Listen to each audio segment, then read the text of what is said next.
बाज़ुकात बंदा काफ़ी अरसे तक कोई वजीफ़ा या विर्द पढ़ता रहे और बज़ाहिर उसका असर ज़ाहिर ना हो, तो क्या इसमें उस बंदे के अपने आमाल की शामत को इसकी वजह करार दिया जा सकता है कि उसकी वजह से इसको इसका असर नहीं मिल रहा? सूरतुल बकरा आयत नंबर 216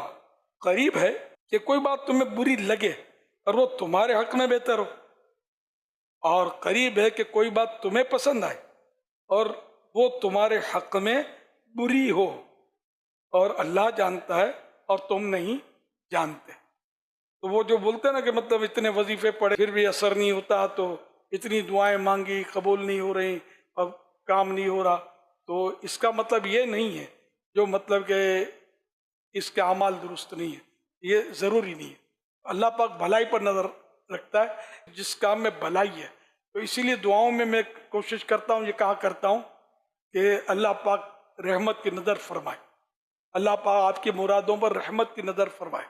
जब वो रहमत की नज़र फरमाएगा तो आप जो मुराद मांग रहे हैं, मुराद मांग मांग के आप मतलब बिछ गए, लेकिन वो आपके हक में चूंकि बेहतर नहीं है, अल्लाह रहमत की नज़र फरमा रहा है, तो वो आपको ना दे, और अगर आपके हक में बेहतर है तो अल्लाह पाक आपको अता फरमा दे।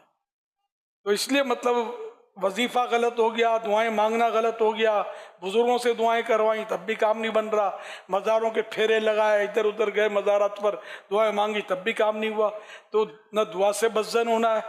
न मज़ारत औलिया से बदजन होना है, न वजीफ़े से बदजन होना है। हकीकत जो हिकमत है वो रब को पता है कि क्यों मतलब ये कि दुआ कबूल नहीं हो रही, शायद हमारे हक में यही